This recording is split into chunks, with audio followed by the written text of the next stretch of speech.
Законот за заштита на вознемирување од работно место разликува два вида на вознемирување на работното место, односно психичко вознемирување на работно место, како и полово вознемирување на работното место.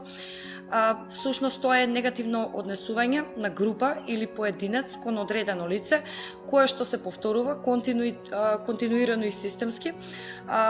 представува повреда на достоинството на вработениот, интегритетот, угледот, а и се прави се со цел работникот на крајот да си даде отказ од работното место. Инаку половото вознемирување е на некој начин вербално, невербално, меѓутоа и физичко вознемирување од полов карактер, кој што има за цел едноставно да ја понижи личноста и повторно тоа да биде на некој начин целта да биде работникот да се откаже од работното место.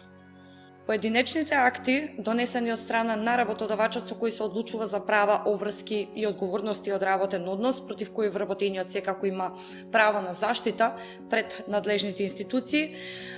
исто така, доколку не се овозможи или се лишува работникот од одредени права кои му следуваат согласно актите, договорот за вработување, законот за работни односи и колективните договори,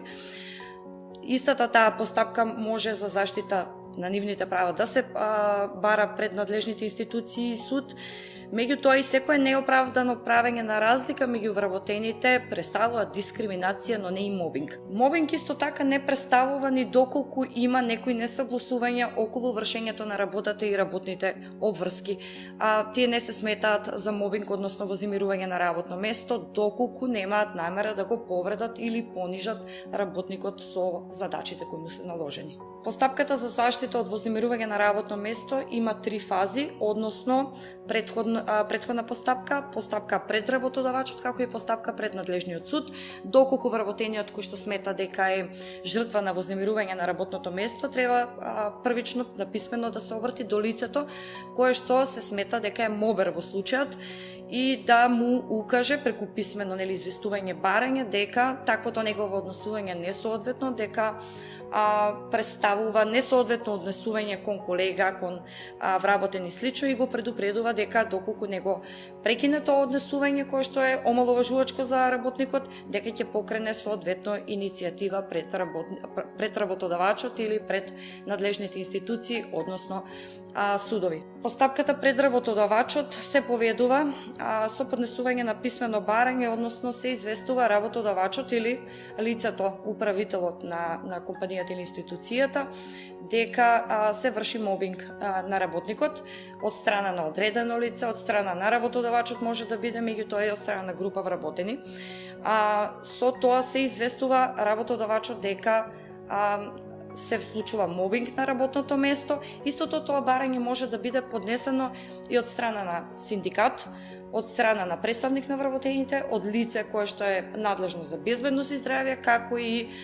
човечки ресурси кои што ги има во институцијата или фирмата, секако со претходна согласност на работникот кој што смета дека е жртва на мобинг на работно место. Тогаш почнува и постапката за помирување. Доколку таа постапка секако не биде со успех на крајот, односно не престане таквото вознемирување на работно место, се поведува спор пред надлежен суд. Во оваа постапка е интересно што не е како другите работни спорови, односно товарот на докажување дека не е сторен или е сторен мобинг ја докажува оној кој е тужен во случајот, односно моберот, кој што се смета дека е, и не е на терет на работникот, како што е тоа во случаевите на останати работни спорови.